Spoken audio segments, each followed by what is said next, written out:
Hi, everybody. I don't know whether it's still morning or afternoon, but good morning, good afternoon.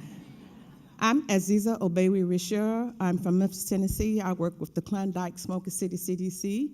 This is Lakeisha Harrison. She's with the Memphis Urban League. And we're going to tell you a little bit about Memphis and where we're headed with SPARCC. Unlike a lot of the cities you've seen here, we don't have a lot to really brag about.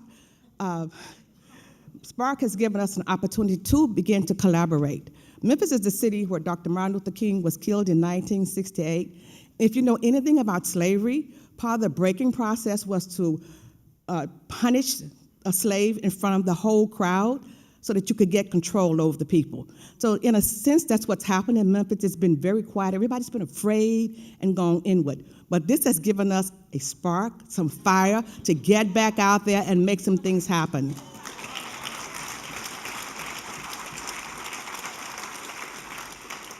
This was our send-off just this month with our mayor. We got our mayor to do, what do you call it? Proclamation. Not quite that, but anyway, we'll let him know that we're here. We'll let him know that we're here in Memphis and we're about business. And we have some slides. I'm just kind of go through them, but they basically show you the land area of Memphis. Actually, we are surrounded by two other states, Mississippi and Arkansas, and a lot of things that go on in Memphis benefit those states. The area we've chosen to work with SPARCC is the North Memphis area. It at one time was an industrial area, home to Firestone Tire and Rubber, Vesical Chemical, Buckeye Cellulose, Plow Incorporated, a lot of industries that provided jobs for the people in those communities. Most of the housing in that area was for the people who worked in those areas. I'm from the Klondike Smoky City area, and Smoky City got its name from the blacksmiths that live there in that area. They shoot all the horses, and you can see the smoke coming up. That area of town is very, very historical, something that has not been talked about in Memphis. There's so much history in my city that it's just been swept under the rug. So we're going to wake it up, and we're going to bring those things out. I'm not going to take too much time because we've been told to condense it. We're running out of time, but I just want to let you know that we are here. Next time, we're going to have videos and the whole 9 yards.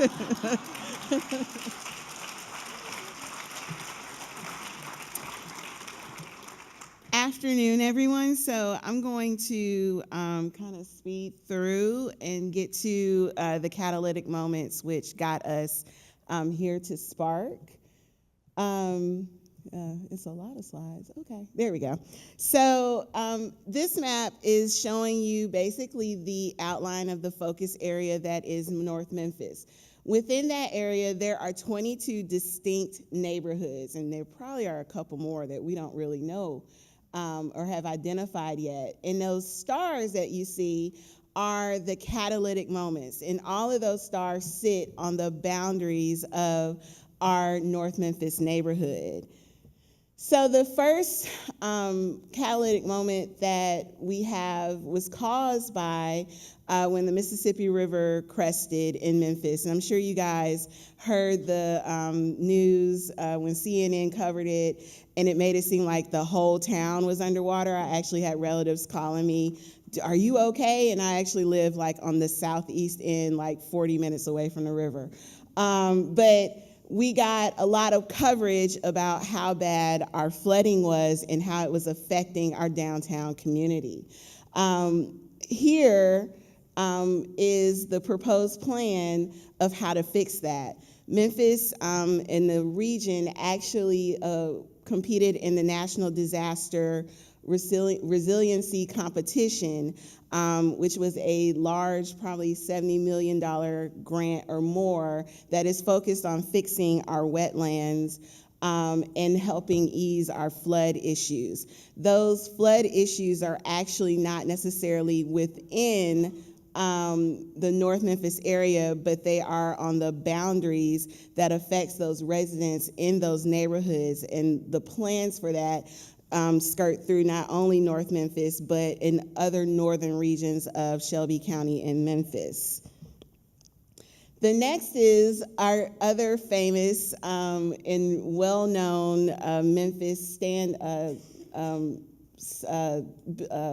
organization, which is St. Jude. I'm sure you've all seen the commercials and the celebrities. And St. Jude does wonderful work in our community, and they have committed to investing $9 billion. St. Jude sits within North Memphis, but it also has they have also acquired land and property in North Memphis. Their plan is to add 2,000 jobs to the Memphis area. The last one is the Crosstown Concourse. Crosstown Concourse is the revitalization of the old Sears distribution center. And that is not in North Memphis. It's on the outskirts as well, but it is deemed as an urban vertical village. Not only will it have shopping, it's residential. There's a high school that's going to be in there. There's arts and culture that is going to be incorporated in that. So we look at our opportunities as we gather as a Memphis Partners is not to try to hop on to what is already in place, but to capitalize on the fact that we now get to give that community a voice to step in as these catalytic moments progress. Some of those are already in place, some of those are in the beginning stages of that. But we have the unique opportunity to say to not only our organizations within the community, those that are outside the community and interact with our residents, and our political representatives, that we have a vision and now you're going to hear us. We look at,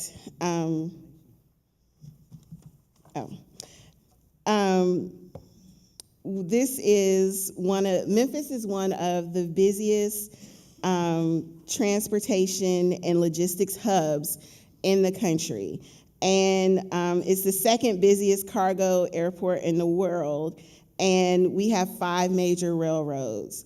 When you look at what that says to the country, it gives us an opportunity to start using that within our communities. What you're looking at is how our North Memphis community is already doing things. The barber school brought needed job skills to North Memphis. As SPARCC, a part of a SPARCC cohort, we don't want to stop what's going on. We want to help build the capacity of these neighborhoods to keep doing things like this. And, And I'm going to end it there. Thank you. We appreciate the opportunity, and we look forward to working with all of our SPARCC cohorts.